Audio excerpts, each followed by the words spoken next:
tavasında yapacaksın. Tavada yaksana bundan harmanamayacağız mı? Ya ununu mu? Tamam o tavada yap. Buraya tut baksana. He? Buraya koy.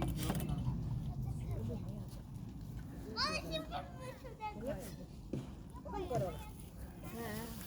Tavaya mı güzel oluyor? Erdal'ım var mı balık? Oraya geçerse takılır.